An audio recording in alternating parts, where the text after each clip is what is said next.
I have a couple of questions prepared for you, and I think that's something everybody's interested in, hopefully. If you have questions as well, just raise them, or we have a question and answer at the end of this short interview. First of all, what was interesting for me, you were traveling between Germany and the US your entire life. You were working here and there, but mostly now in the US. What was the trigger for you to be so US affine, to really see this as your opportunity country?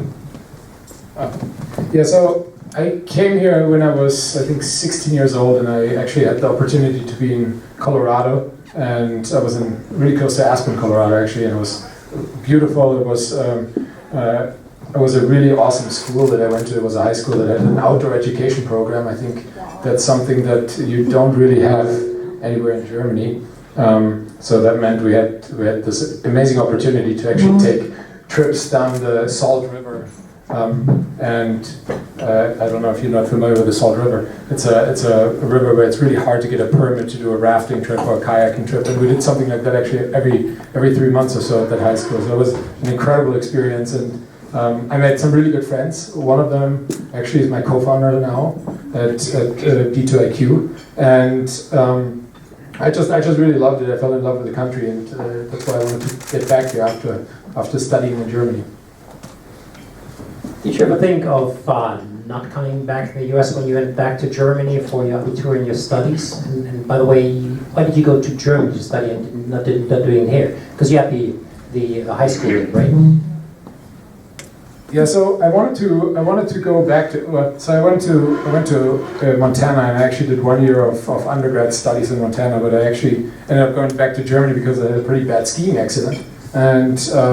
Afterwards, I figured, look, I'll study in Germany, I'll finish my degree there while I recovered a little, and then go back to the US after my degree. Okay. You started with a small startup in the US, and then you went to Twitter. Was it easy for a German engineer to just say, here I am, and let's take me, or how does that work these days? So I joined this company called Ning, and they actually built these meta social networks, so you could create your own Facebook for you and your friend group.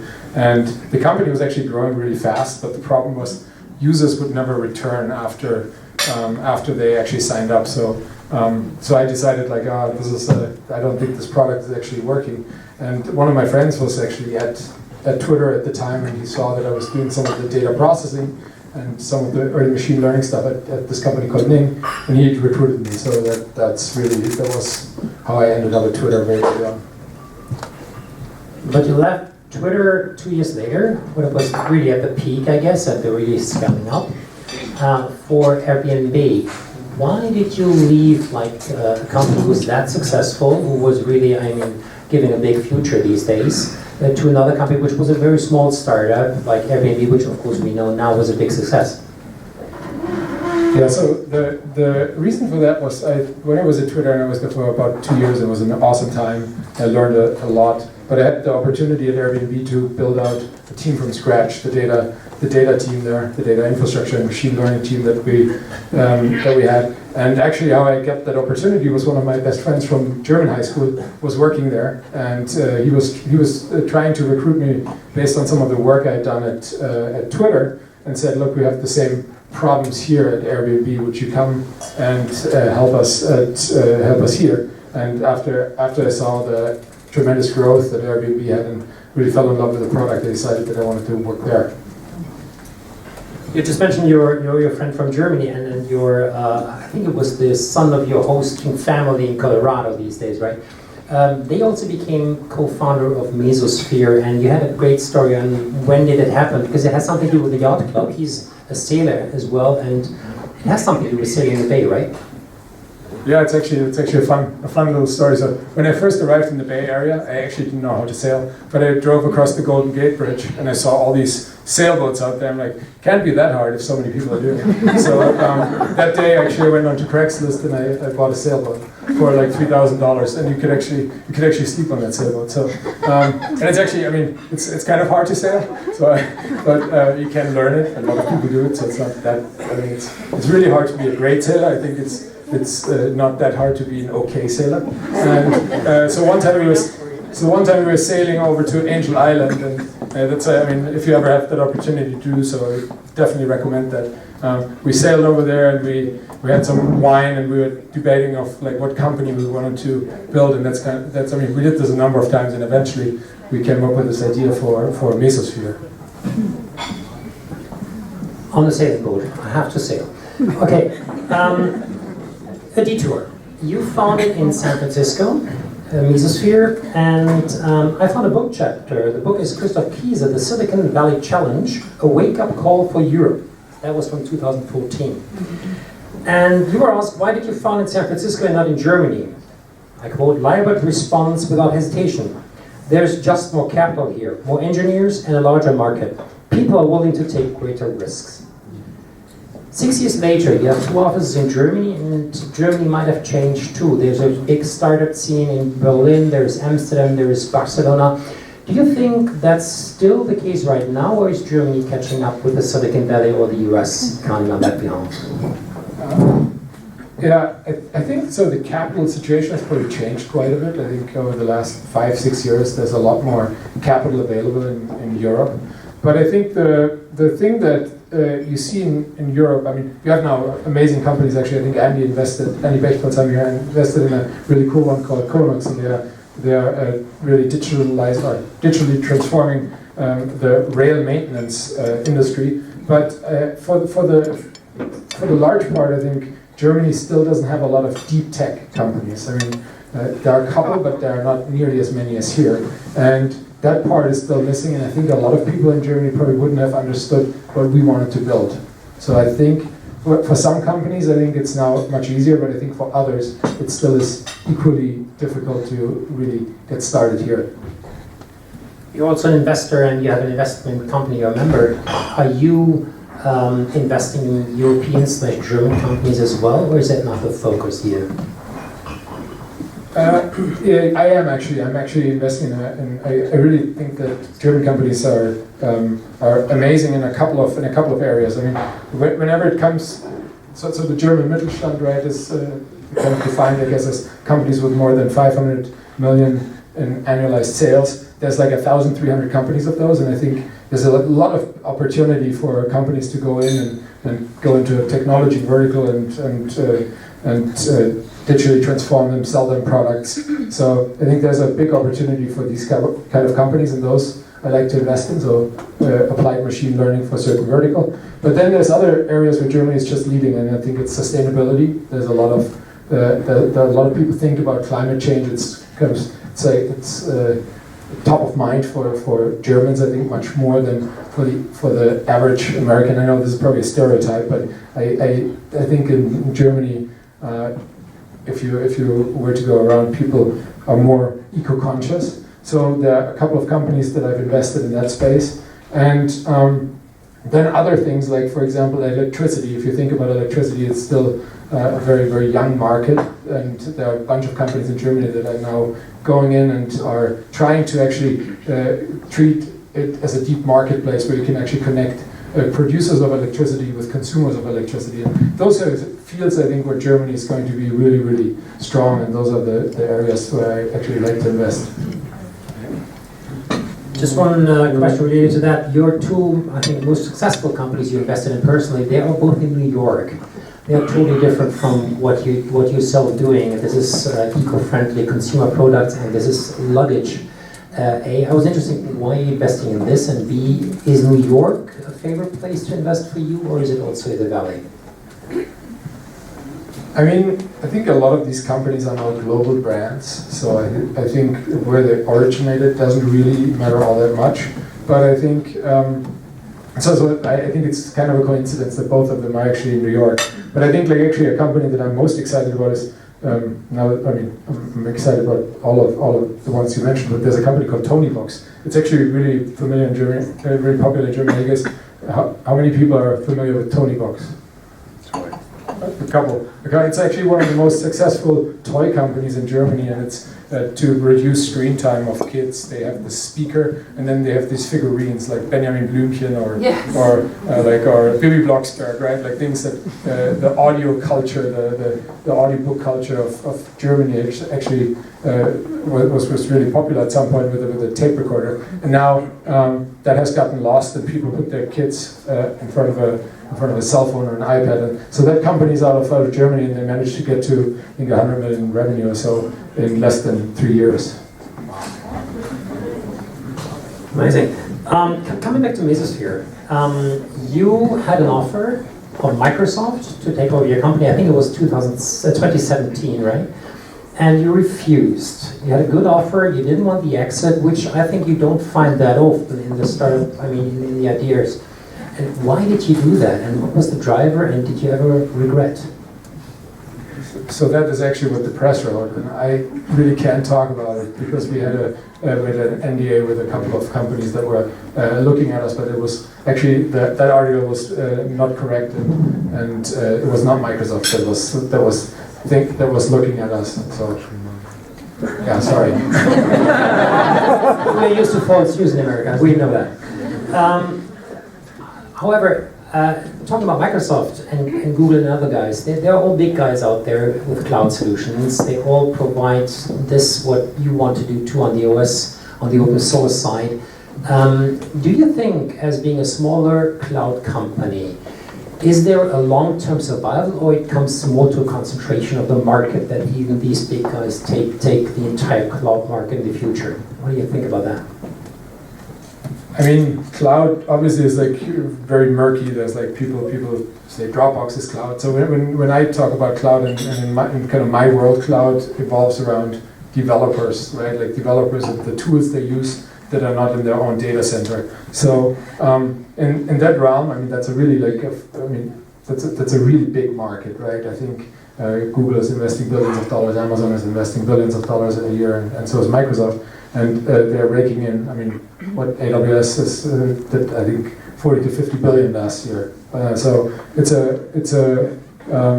a huge market, and I think there will be smaller companies for which even the breadcrumbs are going to be big. But I think there's also this big problem that these cloud companies, they lock other companies, their customers, into their proprietary interfaces, and it's going to be. I mean, it's very cheap in the beginning when you start and sign up with Amazon, but it actually tends to get very expensive over time. And we live in a world where data grows exponentially. So I think when you're really locked in and you don't really know what the pricing is going to be in the future, but you know that you're going to use it much more, that's a pretty bad position to be in. And so that was the premise on which we founded Mesosphere, to help companies get out of that pickle, so to speak. And we wanted to offer essentially a flat rate for companies. They can use free and available free open source software, and don't have to pay for every data bit basically that goes in. They pay a flat rate based on the number of servers. That's a very different business model, and I still think it can work. It can work and become really big, but obviously it's a big struggle against the clouds with every sale. I mean, enterprise sales is pretty hard. So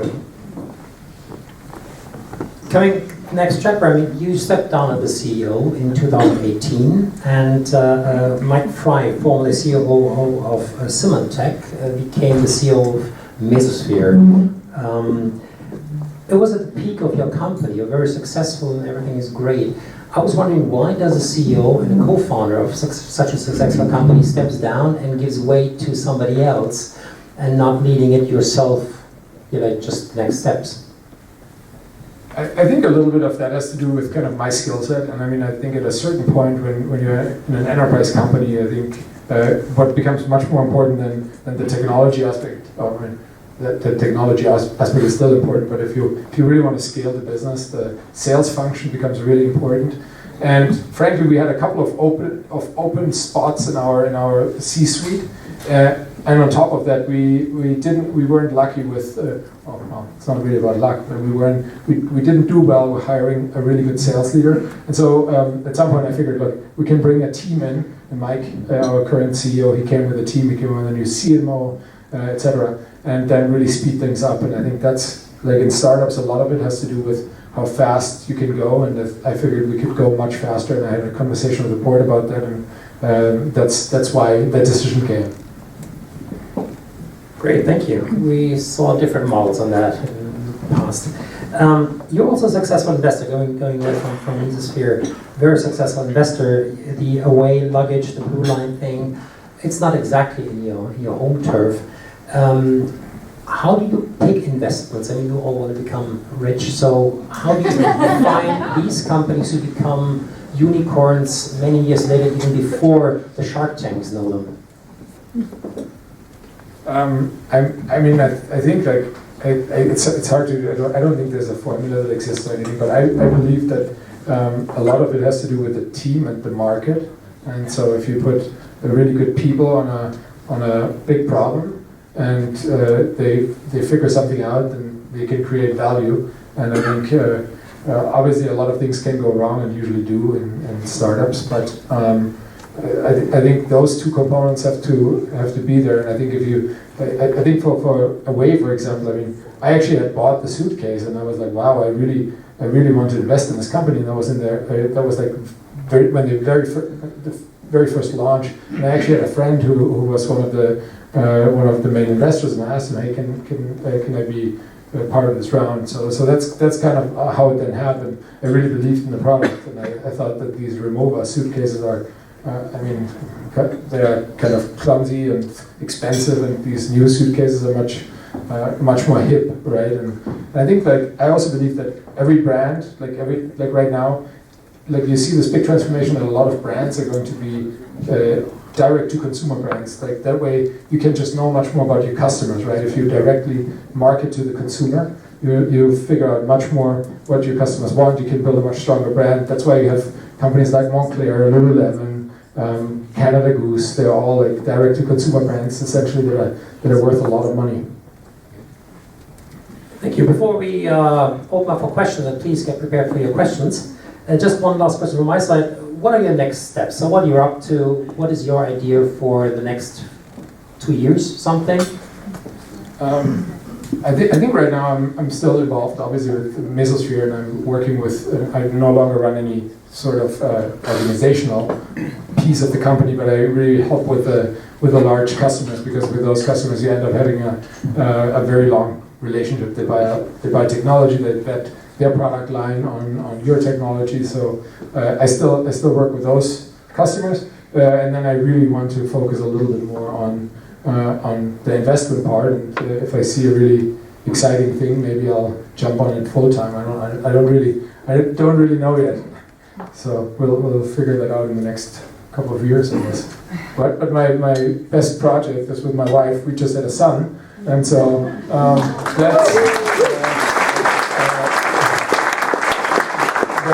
that's been keeping me busy, and it's been actually really fun. I think it's one of the greatest things.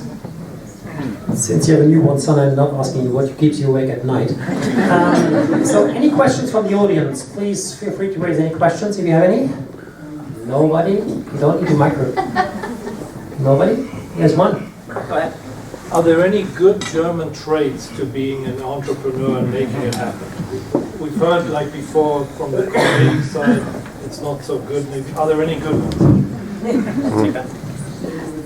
Do you want to answer this one? I think in Germany we have a really, really great education. I think we have a really good, the gymnasium right in Germany is a really solid foundation, I think, for becoming an engineer, for doing whatever you want to do. I mean, today you don't have to be an engineer to start a company. I mean, Airbnb was founded by 3 designers, and but I think that we have a really diverse education. I think most U.S. for the most part, the U.S. education is not as great as the German education. I think in the U.S. there's always like exceptions, and some schools, like the school that I happened to go to, was really like amazing, but I think that's not the norm. So I think our school system is a big advantage and helps. Any other questions? I mean, I've been through my German 9 pages, and the dessert is getting warmer. So thank you very much, Florian Leibert, our award winner 2020. A big hand for Florian Leibert, please.